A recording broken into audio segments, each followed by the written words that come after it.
الحمد لله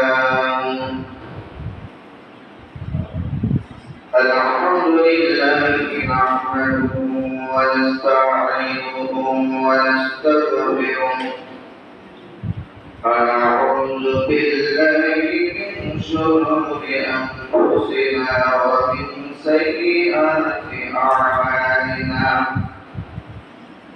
من يهده الله فلا مضل له ومن يضلل فلا هادي له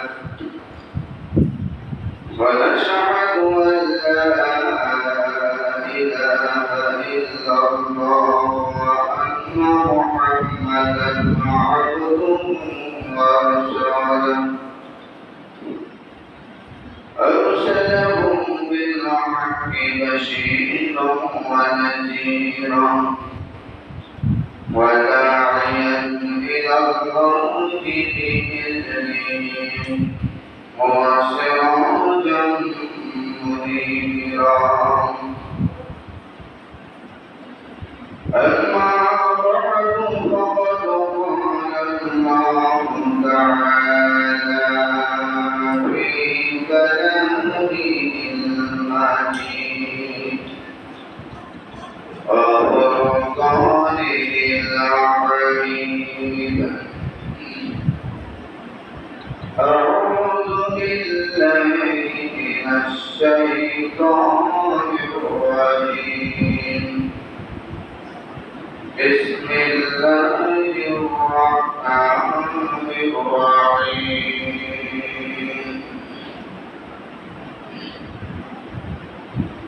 ألا إن أولياء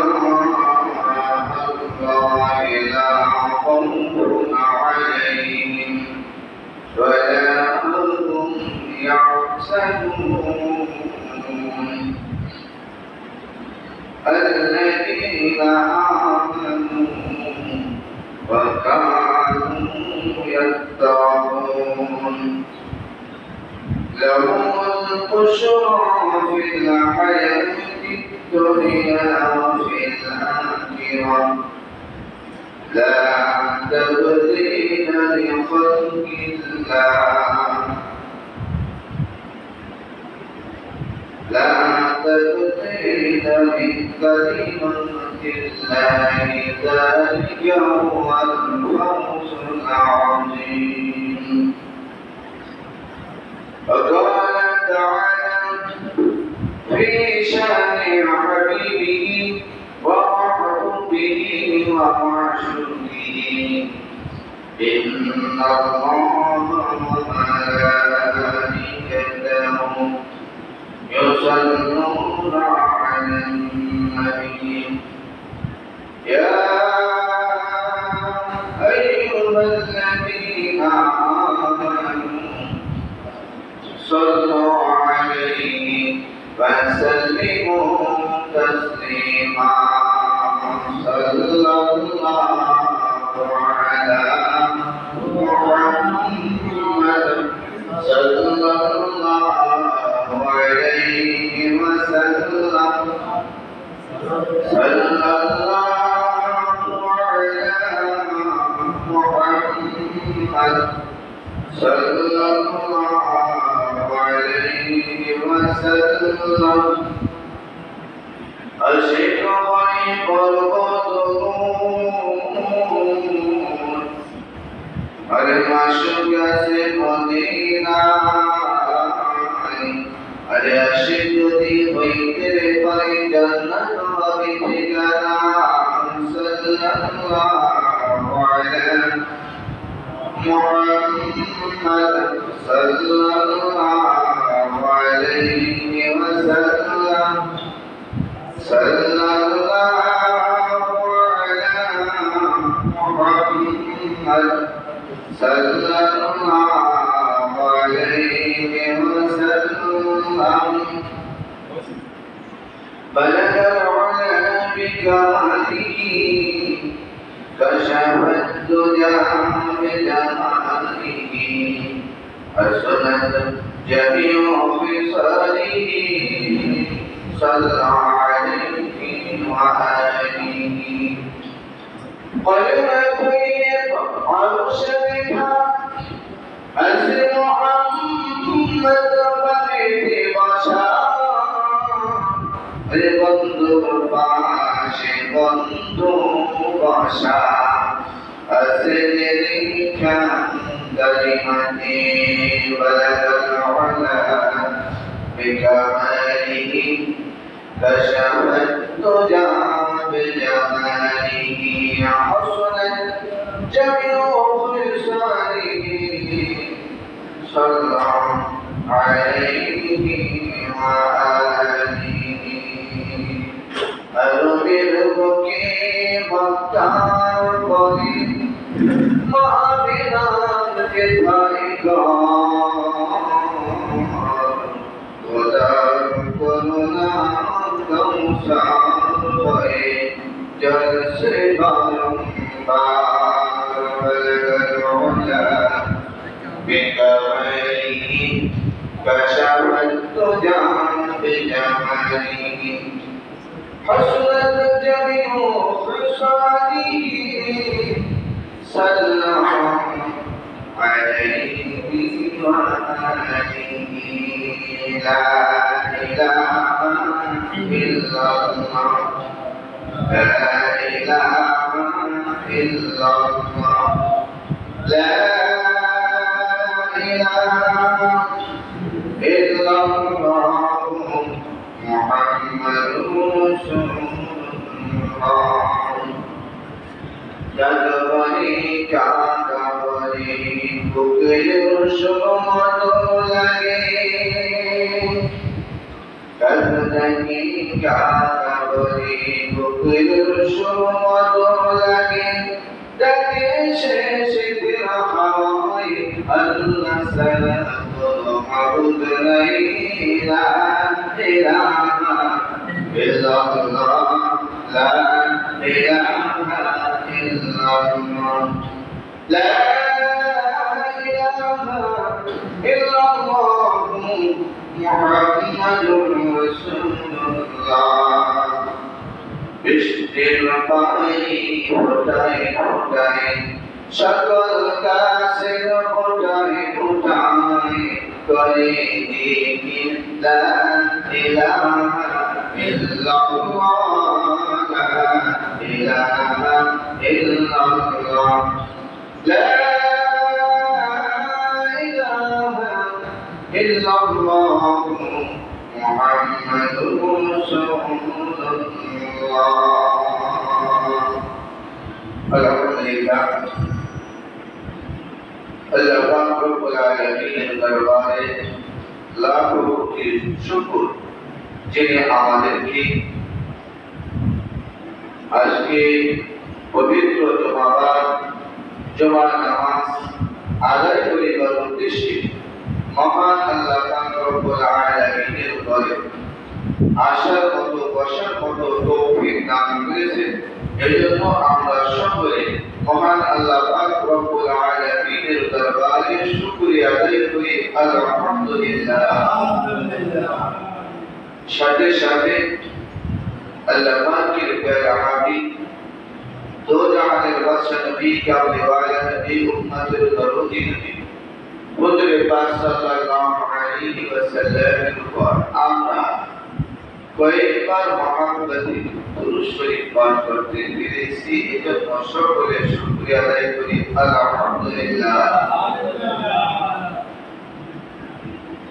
আল্লাহ পাক রব্বুল আলামিনের দরবারে আমরা অসংখ্য অগণিত শুকরিয়া আদায় করি তিনি আমাদেরকে বিশ্বনবী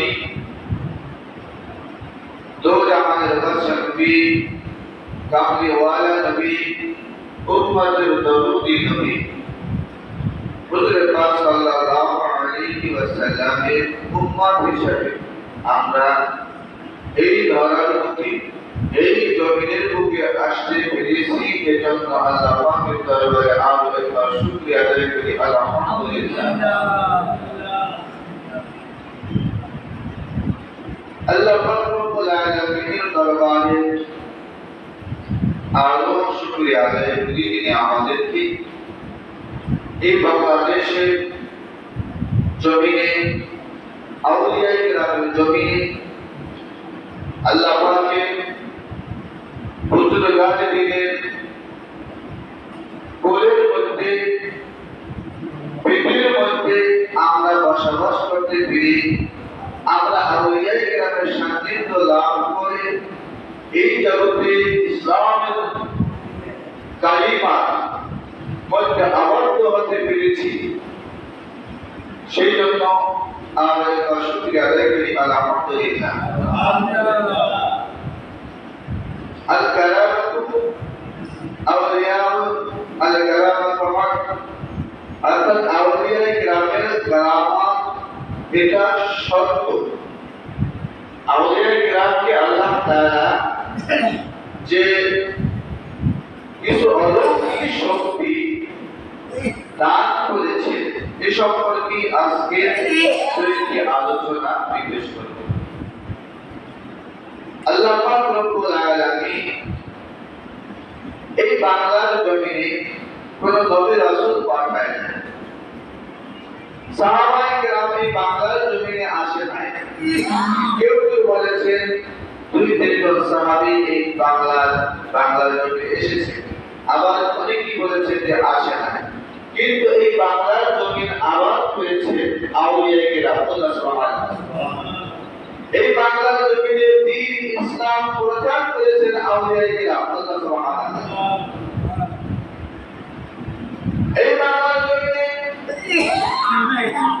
ইসলামের দাওয়াত দিয়েছেন হযরত শাহজালাল ইয়ামানি রাহমাতুল্লাহ আলাইহি, শাহওয়ালাল ইয়ামানি রাহমাতুল্লাহ আলাইহি সহ 360 আউলিয়া এই বাংলার জমিনে এসেছিলেন, যারা বাংলার জমিনে দ্বীনের দাওয়াত দিয়েছেন আল্লাহ সুবহানাহু ওয়া তাআলা। এদের মধ্যে কামসালাল আলী রাহমাতুল্লাহ আলাইহি, তাদের মধ্যে জালাল রাহমাতুল্লাহ আলাইহি, তাদের মধ্যে শাহ মাহমুদ রাহমাতুল্লাহ আলাইহি। এমনিভাবে এই বাংলার জমিনে সিরিয়ে বাংলার জমিনে 360 জন আউলিয়া কিরাম এসেছিলেন, যারা এই বাংলার জমিনে দ্বীনের দাওয়াত দিয়েছিলেন আল্লাহ সুবহানাল্লাহ। কিন্তু তাদের মধ্যে লিডার ছিলেন শাহজালাল ইয়ামানি রাহমাতুল্লাহ আলাইহি, শাহওয়ালাল ইয়ামানি রাহমাতুল্লাহ। এই দক্ষিণ বাংলার মধ্যে যখন মুসলমানের নামের শুরুতে যখন মুসলমান মুহাম্মদ লিখতে শিখে নাই, নামের শুরুতে শ্রী শব্দ ব্যবহার করেছেন শ্রী আব্দুল করিম, শ্রী আব্দুল জব্বার এভাবে শ্রী শব্দ লিখেছিলেন। তাদের নাম কোরআনে লিখতে বাধ্য হয়েছিলেন। এই দেশের মুসলমানেরা যখন লঙ্গির পরিবর্তে টুপি পরেছিলেন, এই দেশের মুসলমানেরা লঙ্গি ব্যবহার করতে সাহস পায় নাই। লঙ্গির পরিবর্তে তারা হিন্দুদের মতো টুপি ব্যবহার করত। এই দেশের মুসলমানেরা হিন্দুদের মতো মাথায় টিকলি ব্যবহার করত। বন্ধুরে এই বাংলার জমিনে এই বিশ্বের জমিনে আউলিয়া কিরামের অবদান আছে। আজকে আমরা আমাদের মুসলমানদের নামের সামনে মুহাম্মদ লিখতে পেরেছি। আমরা আমাদের মাথায় টিকলির পরিবর্তে টুপি ব্যবহার করতে পেরেছি, এটা আউলিয়া কিরামের অবদান। আমরা আজকে মুসলমানেরা টুপির পরিবর্তে লুঙ্গি ব্যবহার করতে পেরেছি, এটা আউলিয়া কিরামের অবদান। আজকে আমরা টুপির মাথায় দিয়েছি, লম্বা জামা গায়ে দিয়েছি, দাড়ি রাখতে পেরেছি, এটা আউলিয়া কিরামের অবদান। বলুন সুবহানাল্লাহ। শাহ সুফি রিসালাতুল আহমদ রাহমাতুল্লাহ আলাইহি এই জমিনের মধ্যে সর্বপ্রথম তিনি শ্রী শব্দ ব্যবহার দিয়ে তিনি আয়ুব সরকারের আমলে নামে আগে মুহাম্মদ শব্দ ব্যবহার করে লিখতে শুরু করেছেন। আল্লাহ সুবহানাল্লাহ।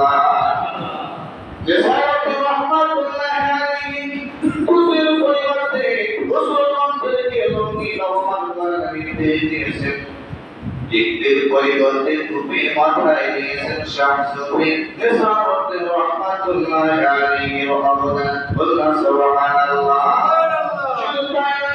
এই বাংলার জমিনে যখন মিলিটারি আর্মি বলেন, পুলিশ বলেন, এই যে যত বাহিনী বলেন, অর্থাৎ মিডিয়ার বলেন, সমস্ত বাহিনীর আগের পোশাক ছিল অর্থাৎ হাফ প্যান্ট।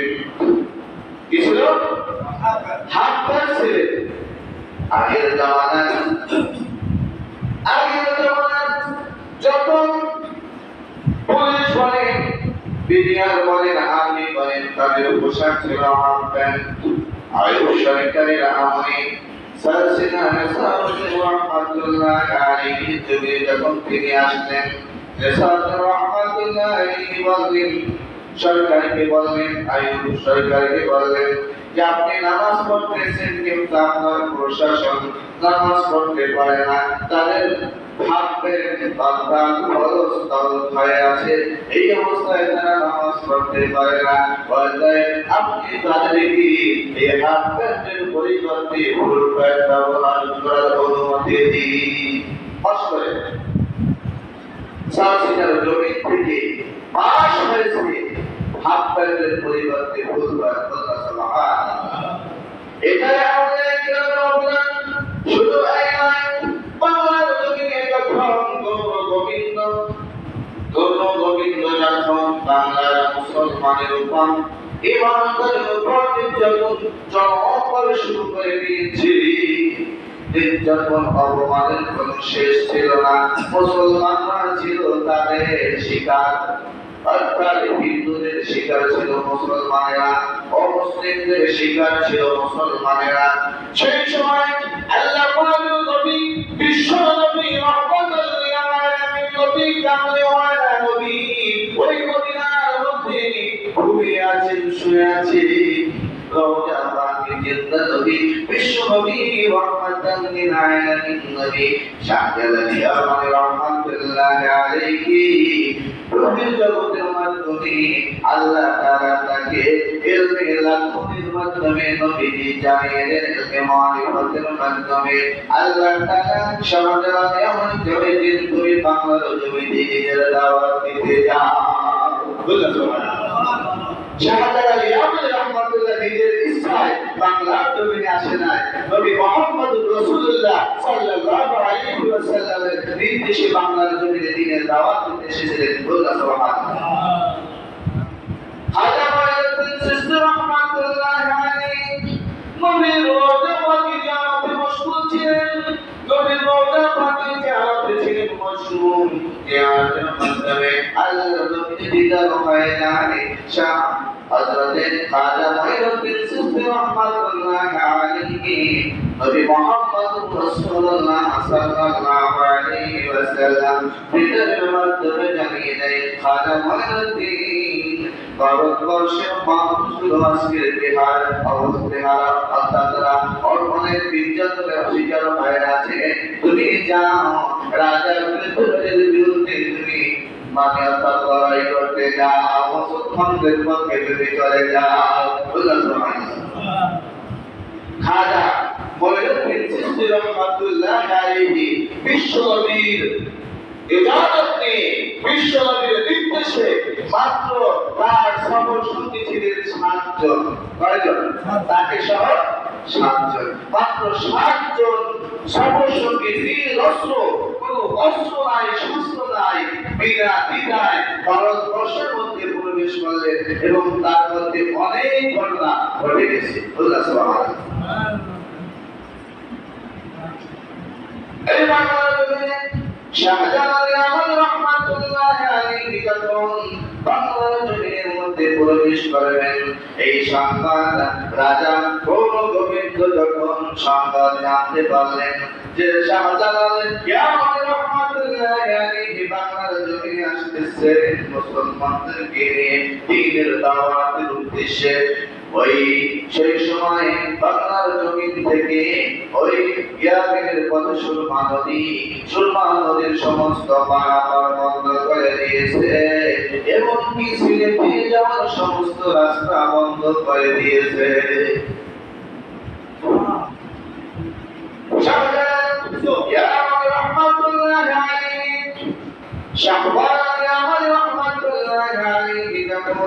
ওই সুরমানদের ফিরে আসলেন, সুরমানদের ফিরে আসার পরে এবার দেখলেন কোনো পাড়া করার ব্যবস্থা নাই, কেওয়া নাই, নৌকা নাই, পাহাড় জমিনে কিভাবে তিনি আসবে?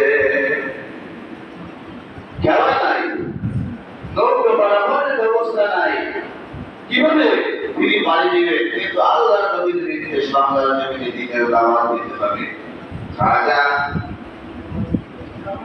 শাহজালাল ইয়ামানি রাহমাতুল্লাহ তাআলা ছাদে নেই, যায় নামাজটা পানির উপরে বিছিয়ে দিলেন। আল্লাহ সুবহানাল্লাহ।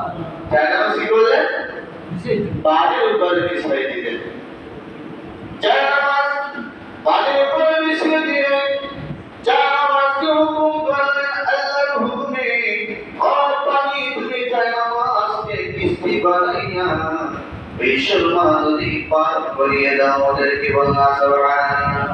শাহজালাল ইয়ামানি রাহমাতুল্লাহ যায় নামাজ উঠলেন, শরীরকে পানি উঠাইলেন, বললেন এই যায় নামাজে করে একদিন করে যায় নামাজে সকলে পার হয়ে সুরমা নদী পার হয়ে বাংলার জমিনে প্রবেশ করলেন। বলনা সুবহানাল্লাহ। সিলেটে যাওয়ার সমস্ত রাস্তা বন্ধ করে দিলেন, বড় বড় পাথর রাস্তার উপরে বসাই দিলেন। রাস্তা বন্ধ, রাস্তা গুলি হচ্ছে না। শাহজালাল ইয়ামানি রাহমাতুল্লাহ জবান থেকে বললেন সিলহাট। কি বললেন? সিলহাট। বলার সাথে সাথে সমস্ত পাথর সরে গেল, রাস্তা হয়ে গেল। সেই থেকে এই সিলেটের নাম সিলেট। বলনা সুবহানাল্লাহ। রাজা কবুল গোবিন্দ দেখতেছে যে শাহজালাল ইয়ামানি রাহমাতুল্লাহ আলাইহি কিছু পাগড়ি পরা আর লম্বা জামা দাঁড়িয়ে আছে, কোনো অস্ত্র শস্ত্র নাই। এবার শত্রুরা দেখতেছে আসতেছে। রাজা কবুল গোবিন্দ শত্রুরা বলতেছে রাজা আসতেছে মুসলমানেরা ছয়বদ্ধ ভাবে। ভাই কিভাবে? তাদের হাতে কিছু আছে না, তারা নিরস্ত্র, কোনো অস্ত্র নাই, শস্ত্র নাই, মাথায় পাগড়ি, টুপি, দাড়ি, লম্বা জামা, সাথে কিছু সর্বসঙ্গী।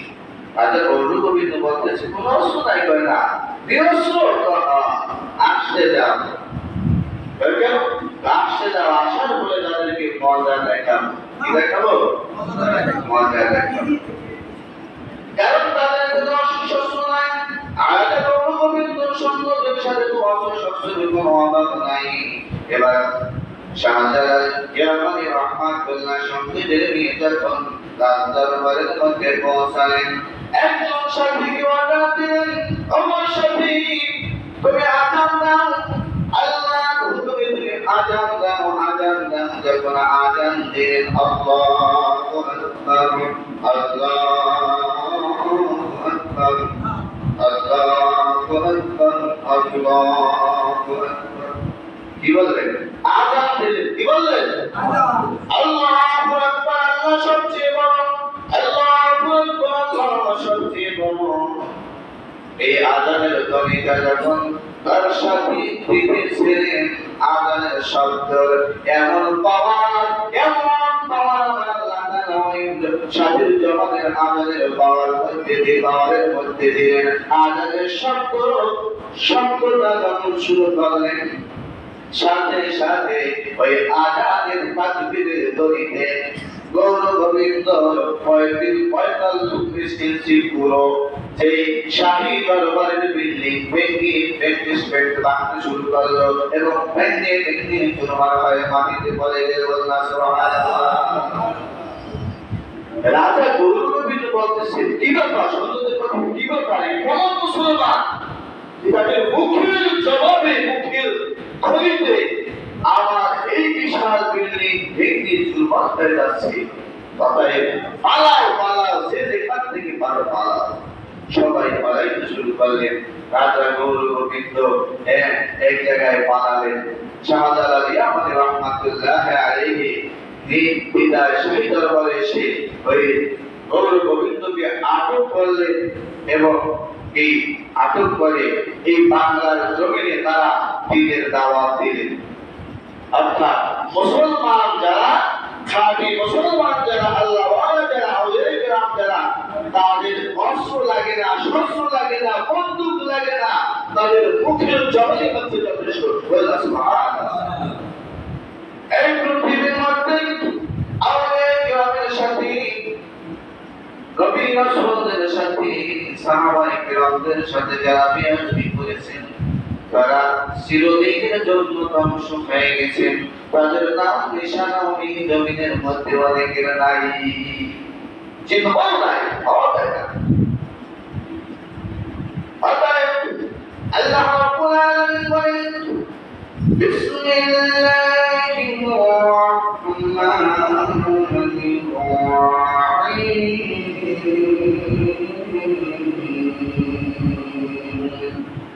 ألا إن أولياء الله لا خوف عليهم ولا هم يحزنون الذين آمنوا وكانوا يتقون لهم البشرى في الحياة الدنيا وفي الآخرة لا تبديل لكلمات الله ذلك هو الفوز العظيم. الله ألا إن أولياء الله لا خوف عليهم ولا هم يحزنون. সাবধান সাবধান, নিশ্চয় যারা আল্লাহ তাআলার বন্ধু, তাদের কোনো ভয় নাই, তাদের কোনো চিন্তাও নাই। লা খাউফুন আলাইহিম, তাদের কোনো ভয় নাই, ওয়ালা হুম ইয়াহজানুন, এবং তাদের কোনো চিন্তা নাই। যারা আল্লাহর বন্ধু, তাদের কোনো ভয় নাই, চিন্তাও নাই। কিরা বলেছেন? আল্লাহ।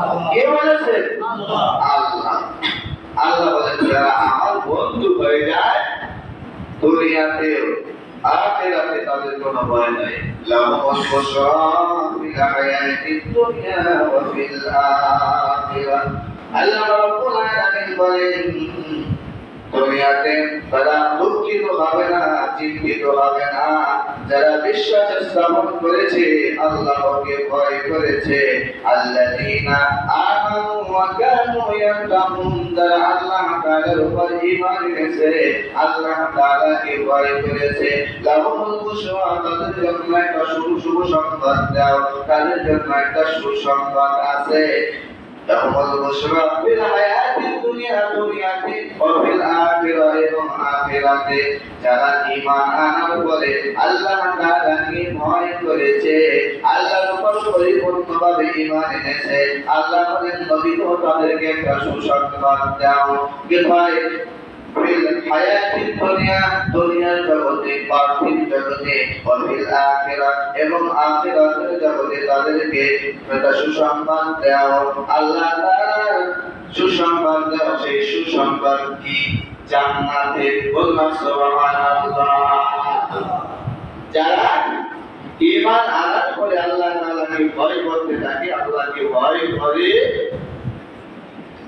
এই ঈমানদার আল্লাহ ওয়ালাতে কোনো ভয় নাই, দুনিয়া এবং আখিরাতে। বলুন সুবহানাল্লাহ। আল্লাহ বলেন তাদেরকে একটা সুসংবাদ দাও জান্নাতের। বলুন সুবহানাল্লাহ। কিসের সুসংবাদ? জান্নাতের সুসংবাদ দাও। লা তাবদীলা লিকালিমাতিল্লাহ, আল্লাহ বলেন আমি আল্লাহ যা বলি, আমার বাক্যের মধ্যে কোনো পরিবর্তন হবে না। আমি যা বলি তাই করি। আল্লাহ সুবহানাল্লাহ। আল্লাহ বলে আমার কথার কোনো নকশান নাই। অর্থাৎ আমি বলছি ঈমানদার যারা, মুমিন যারা, তাদের কোনো ভয় নাই দুনিয়া এবং আখিরাতে। আমাদের দক্ষিণ বাংলার বলি কামিল হযরত কায়েস হুজুর রাহমাতুল্লাহ আলাইহি যার নাম ছিলেন আজিজুর রহমান নেসারাওয়ার্দী। বলতেন সুবহানাল্লাহ। কি আপনারা সবাই ছিলেন না? আমাদের এলাকার মানুষ। কায়েশা হুজুর জীবনে কাউকে ভয় করছে? আল্লাহ ছাড়া কাউকে ভয় করে নাই। এই জায়গাটির মধ্যে আমার জীবনে আমি দেখছি যত মন্ত্রী বলেন, মিনিস্টার বলেন, এই অর্থাৎ জজ বলেন, ব্যারিস্টার বলেন, আমাদের এই জায়গাটির মধ্যে যত বিচারক বলেন, যারাই জায়গাটিতে আসছে কায়েশা হুজুরের কাছে আগে গেছে, তাইয়া সালাম কালাম বিনিময় করছে, ঠিক কিনা? হ্যাঁ, অর্থাৎ খোঁজখবর আগে গেছে, কারণ তিনি ছিলেন আল্লাহর একজন ওলি বন্ধু। এই জন্য আল্লাহর ওলিরা দুনিয়াতে কাউকে ভয় করে নাই। নেসারাওয়ার্দী রাহমাতুল্লাহ আলাইহি আল্লাহ ছাড়া কাউকে ভয় করে নাই, যার কারণে তাদের উসিলায় এই বাংলার জন্য ৪.৫০০ মাদ্রাসা প্রতিষ্ঠিত হয়েছে। সুবহানাল্লাহ। আবু জাফর মুহাম্মদ সালেহ রাহমাতুল্লাহ আলাইহি এই বাংলার জমির আল্লাহ ছাড়া কাউকে ভয় করে নাই, যার কারণে হাজার হাজার মাদ্রাসা খানকাহ জমির মধ্যে প্রতিষ্ঠিত হয়েছে। বর্তমান পীর সাহেব হুজুর শাহ মোহাম্মদ রফিকুল্লাহ যিনি বর্তমানে আছেন, তিনিও আল্লাহ ছাড়া কাউকে ভয় করে না, যার কারণে বর্তমানে ২০০০-এর উপরে দিনিয়া মাদ্রাসা খানকাহ এই বাংলার জমিনে প্রতিষ্ঠিত হয়েছে, দ্বীনের দাওয়াতে প্রতিষ্ঠিত হয়েছে। এখন আল্লাহর ওলিরা জমিনের মধ্যে আছে। আল্লাহ বলেন, ইয়া আইয়ুহাল্লাযীনা আমানু তাকুল্লাহ, হে ঈমানদাররা তোমরা আল্লাহ তাআলাকে ভয় করো। ওয়াকুনু মা'আস সাদিকিন, আর সাদিকিন সাদিকিন মুত্তাকিন আল্লাহ ওয়ালাদের সঙ্গী হয়ে যাও, বন্ধু হয়ে যাও। কিন্তু আমরা আল্লাহ ওয়ালাদের খোঁজ খবর কোনদিন নিয়েছি?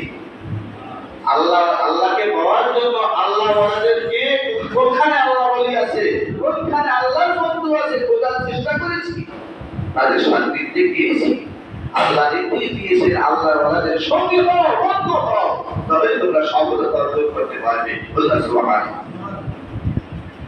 বর্তমান পেশা মোহাম্মদ মহিবুল্লাহ যিনি অবস্থানে আছেন, তার এই জীবনের মধ্যে ছোট্ট একটা ঘটনা যেটা আমি বলতে চাই আপনাদের সামনে। তিনি এখন আমাদের কাছে নাই, এই জন্য বলতেছি। শাকেরহাট ইঞ্জিনিয়ার কামাল উদ্দিন এখন বেঁচে আছে, যিনি বর্তমানে জালকাঠিতে জমিয়তে হিজবুল্লাহ সহ সিরিয়া সহ সভাপতির দায়িত্বে আছেন, তাকে বানাইছেন। তার দাড়ি ছিল না, ৪০-৫০ বছর যদি হয়, ৪০-৪৫ বছর, এখন যদি পুরুষের দাড়ি না হয় তাহলে কেমন লাগে? ভালো লাগে? তাহলে কি কয়? মাপ কয় না? আর তারা দেখলে মানুষ একটু কেমন কেমন করে। আবার আমরা দাড়ি হইলে কাটতেও বলাই, কাটতেও বলাই, কিন্তু আবার দাড়ি না হইলেও তারা মাপ করবে, খারাপ করে, কি না? যেমন আমার ৪০-৪৫ বছর আমি দাড়ি না হয় তাহলে কেমন লাগে? বর্তমান কৃষক হুজুরের কাছে আসে বলতেছে, হুজুর আমার তো দাড়ি নাই, আমি বয়স হয়ে গেছে, একদম ভালো লাগে, আপনাদের কাছে খারাপ লাগে। বর্তমান কৃষক হুজুরের দাড়ি এই চেহারা দেখে একটা মোসা দিয়েছে, মোসা দিয়েছে। বললাম সুবহানাল্লাহ। আল্লাহ ওলিদের হাতের ইশারায় সাথে সাথে আল্লাহ তাআলা ইলজিয়ার এখন মুখ পড়া দাড়ি হয়ে গেছে। বললাম সুবহানাল্লাহ। নিজের ঘটনা নিজে বলেছেন আমাদের সামনে, এটা দূরের কোনো ঘটনা না। বর্তমানে বাংলাদেশের মধ্যে একজন শ্রেষ্ঠ মানের বক্তা, অর্থাৎ আন্তর্জাতিক মানের বক্তা, হযরত মুফতি ওসমান গনি সালেহী, অনেকেই নাম শুনছেন, মুফতি ওসমান গনি সালেহী, তিনি হচ্ছেন এখন আন্তর্জাতিক মানের বক্তা। ৪০-৬৫ বছর হয়ে গেছে, তার দাড়ি হয় না। একটা আলেম মানুষ তার চেহারায় যদি দাড়ি না থাকে, বড় না যায়, মুক্তি দাড়ি না হয় কেমন থাকে? বড় দেখায়, গোলাম বানানো দেখায় না। তার সিনার বর্তমান কৃষক হুজুরের কাছে আসে, হুজুর আমার দাড়ি নাই, কেমন খারাপ লাগে? আলেম মানুষ দাড়ি না হলে কেমন দেখায়? হুজুরের চেহারার মধ্যে হাত বুলাইলেন, বললেন সুবহানাল্লাহ। হাত বুলাইলেন, হাত বুলাইলেন, সেই মুক্তি ওসমান বলে সারিনি নিজের মুখের কথা হুজুরের হাতের বন্ধু দিয়ে আমাদের চেহারার মধ্যে দাঁড়িয়ে উঠে গেছে। আল্লাহ সুবহানাহু এই জন্যই বলে আল্লাহ বলিনা আল্লাহ বলিনা আল্লাহ আল্লাহ সামসুদা কায়েশা হুজুর রাহমাতুল্লাহ আলাইহি 1997 আর 96 তে আমার পুরোপুরি খেয়াল নাই, আমি যখন নেসরাবাদে হিফজ করি আমি কায়েশা হুজুরের হঠাৎ করে জজবা হইতো নামাজের মধ্যে, জজবাটা পরিচিত নামাজের মধ্যে উঠতো, জজবা হইলে বোঝা যাইতো যে হালতটা পরিবর্তন হয়ে যেত। কায়েশা হুজুরের জজবা হালতে একজন লোক তার ছেলেকে নিয়েছে বোবা, নিয়েছে কথা বলতে পারে না, হুজুর আমার ছেলেটা তো বোবা। আর জজবা হালতে সবাই একটু সুযোগ করতে যার সমস্যা একটু বেশি দেয় মার্কেট পেয়ে নিতে ভালো হয়, নিয়ে গেছে। হুজুরে কি করলেন, লাঠি তো একটা হাত ছোট একটা লাঠি থাকে সবসময়, লাঠি দিয়ে পিটাইতে শুরু করলো। বুঝলেন সবাই কি শুরু করলো? পিটাইতে শুরু করলো। পিটাইতে দেখলাম তার জবান থেকে বের হয়ে গেল, কান্না শুরু করলো, আর মা বাবাকে জবানে বের হয়ে গেল। বললেন সবাই এটাই হচ্ছে আউলিয়া ইকরামের কারামাত। বললেন সবাই নিজের চোখে দেখা। বিদায় কাদির মুক্তাসির মানুষ সুস্থ ছেলেটা মুক্তাসির মানে কি হোসেনের পাশে গ্রাম থেকে আমাদের নয়। বিদায় কাদির মুক্তাসির কারণ আমি তো ছোট ওই মাদ্রাসায় পড়ি, এখন চেয়ার মাসিক না, এখন অসুস্থ অবস্থায় নেসরাবাদ নিয়ে গেছে, এখন জল পাহাড় দূরে টিকার কথা তো বিদায় কাদির চেয়ার মানে আমার কিছু টিকার নিতে আছে।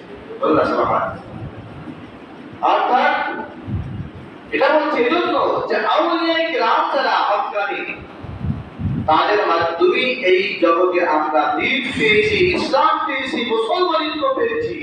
আমরা এই আউলিয়া কিরাম পৃথিবীর কাউকে ভয় করে না। এই জন্য আউলিয়া কিরামের সাথে কোন রকমের যারা বেয়াদবি করেছে তারা আজ হোক কাল হোক ধ্বংস হয়েছে, এর থেকে বিস্তার পায়নি, পাবে না। রাসূল পাক সাল্লাল্লাহু আলাইহি ওয়াসাল্লামের সাথে যারা বেয়াদবি করেছে তারা বিস্তার পেয়েছে, পায় না। আযাদিল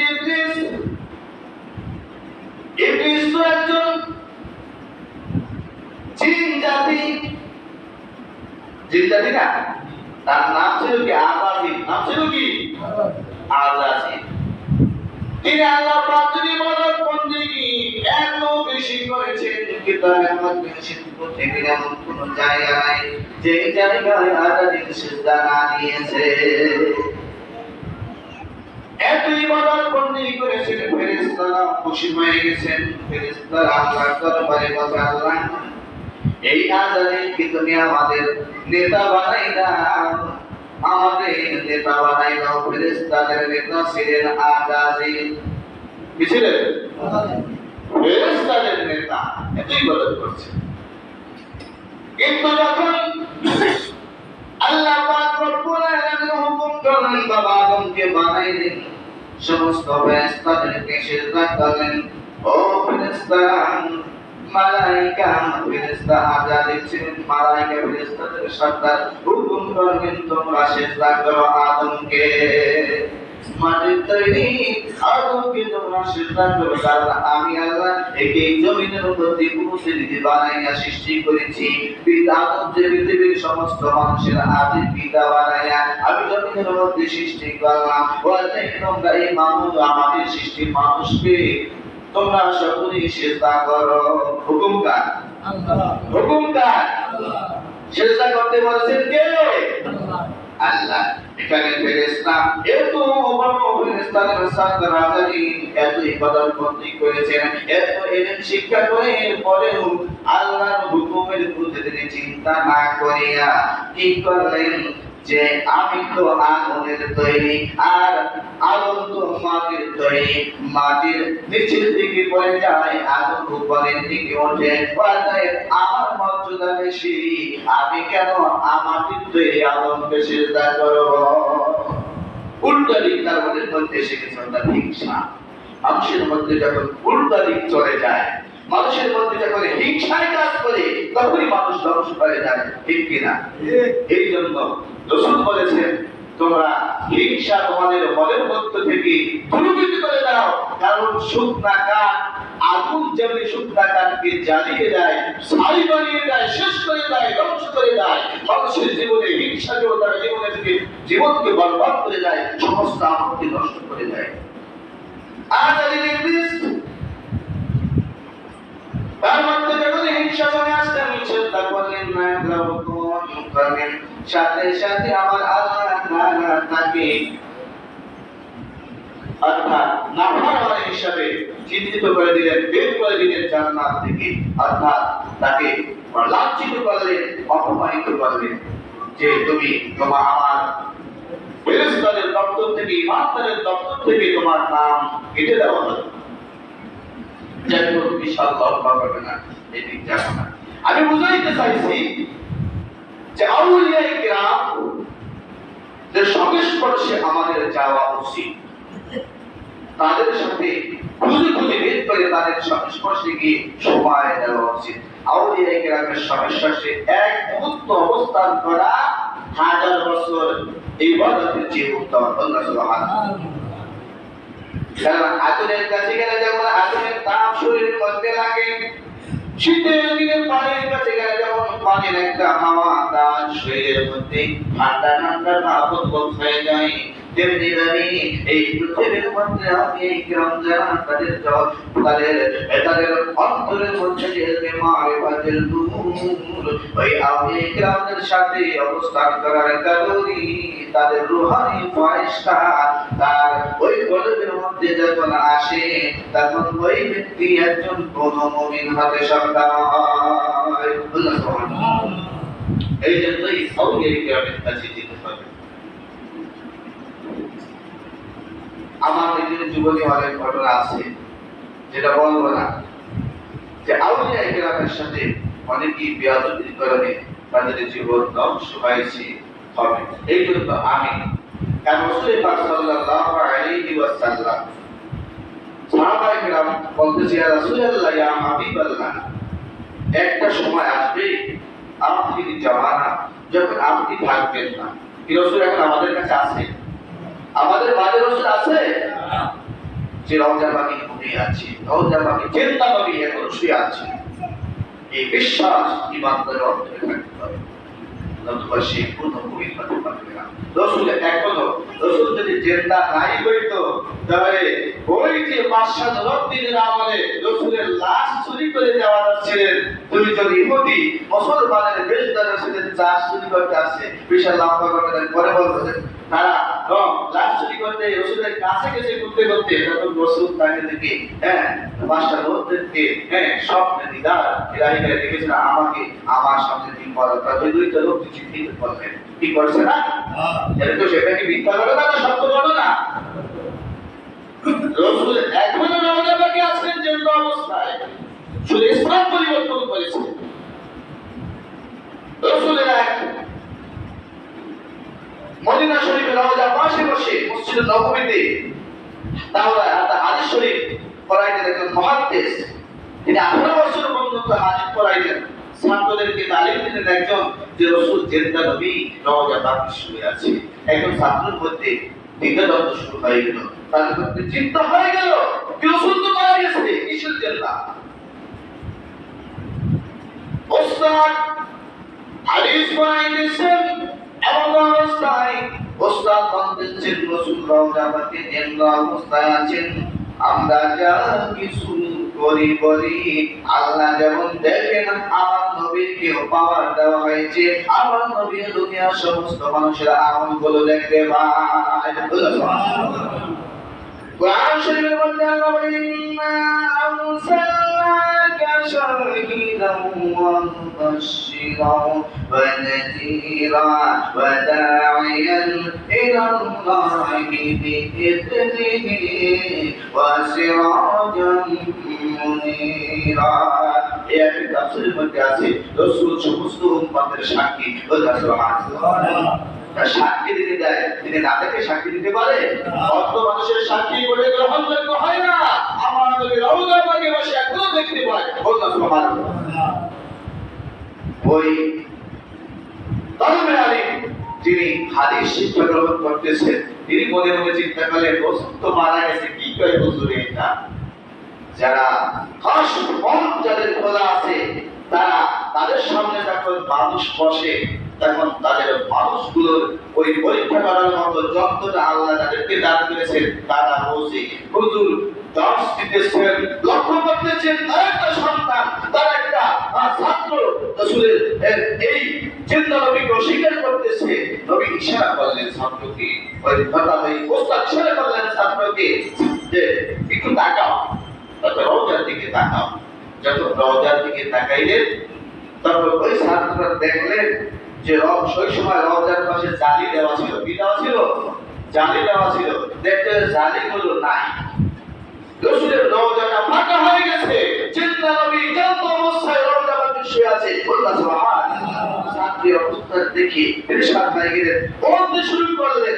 সাথে সাথে দেখলেন যে আবার সাবেক রওজাটা আগের মতো হয়ে গেল। বললাম সুবহানাল্লাহ।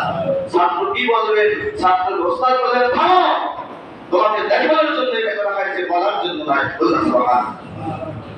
অতএব রওজা পাকে জিন্দা নবী এখনো শুয়ে আছে।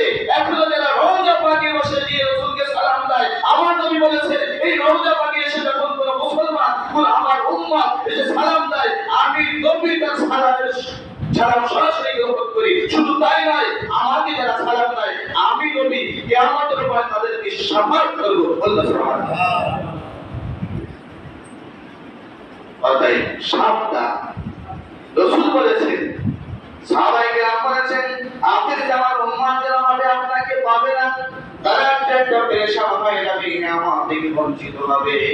বিশ্বনবী কামলি ওয়ালা নবী উম্মতের তাওহীদ নবী হুজুর পাক সাল্লাল্লাহু আলাইহি ওয়াসাল্লাম সাহাবায়ে কেরামকে বলেন, ও সাহাবায়ে কেরাম, আখির জামানার আমার একটা উম্মত হবে, আমার ওয়ারিস হবে, তারা হচ্ছে হক্কানি উলামায়ে কেরাম।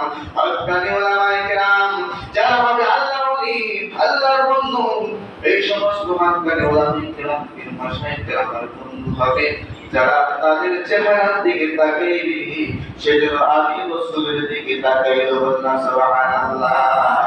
সে জামানায় একজন হক্কানি উলামায়ে কেরামের সাথে যারা হাত মিলাইল, হাত মিলাইল, আল্লাহর সাহাবা হইল, সেজন্য আমি নবীর সাথে হাত মিলাইল। বললাম সুবহানাল্লাহ। সে জামানায় একজন হক্কানি পীর মাশায়েখের সাথে যারা অবস্থান করলো, এই সময় সেজন্য আমি নবীর সাথে কিছু সময় অবস্থান করলো।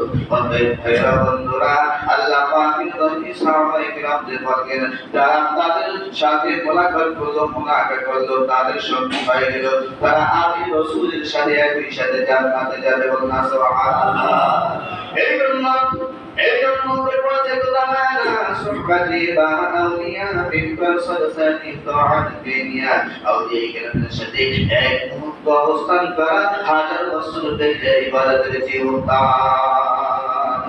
এই জন্য আয়েশা রাহমাতুল্লাহ আলাইহি একজন হক্কানি পীর, একজন হক্কানি আল্লাহর ওলি, হক্কানি একজন আলেম হয়ে আল্লাহর একজন শান্তিমান ব্যক্তি হন। কিছুদিন পর তিনি সাসিনের জমানে ছুটে যেতেন, পীর দরবারে ছুটে যেতেন। শাহ সুফি নেসারউদ্দিন রহমাতুল্লাহ, শাহ মুজাফফর রহমান সালি রহমাতুল্লাহ, বর্তমান বিশ্বের হুজুরের কাছে তিনি বারবার ছুটে যেতেন। আমাদেরকে হুজুর কোথায় যান? তো আমি ব্যাটারি একটু সার্চ দিতে যাই। কোথায় যাই? আমি ব্যাটারি একটু সার্চ দিতে যাই। কয়েকটি কারণে ভাই আউলিয়া কিরামের সংস্পর্শে আমার পীরের কাছে যাই, যাতে আমার ইমানটা একটু মজবুত হয়, আমি যেন আমার ব্যাটারিতে যেন একটু চার্জ হয়। চার্জ না থাকলে যেমন বাতি জ্বলে না, ইমানদার ব্যক্তিদের সাথে সংস্পর্শ না থাকলে ওই ব্যক্তির মুসলমানিত্ব থাকে না। এই জন্য বলেছেন, স্বর্গে স্বর্গবাস, অসৎসঙ্গে সর্বনাশ। ঠিক কিনা? এই জন্য আমি সকলকে বলবো, এখনো সময় আছে, সময় আছে, আমরা ঠিক হয়ে যাই। আল্লাহ পাক আমাদের সকলকে কবুল করুন। আমিন। অনেক কথা বলতে ইচ্ছা করলেও বলার সময় থাকে না, যেহেতু শুক্রবার আমরা যত কথা বলি শুনতে ভালো লাগে, কিন্তু শোনাটাই তো শেষ নয়, আমল করাটাই কি আসল, ঠিক কিনা? শোনাটাই কি শেষ নয়, আমল করতে হবে, আমল করা জিন্দেগি যাপন করতে হবে। আমরা যেন সকলে অর্থাৎ আল্লাহ রাসূলের সুন্নাহ মোতাবেক জীবন করতে পারি, নেক আমল বেশি বেশি করতে পারি, সেই তৌফিক আল্লাহ আমাদের সকলকে দান করুন, আমিন।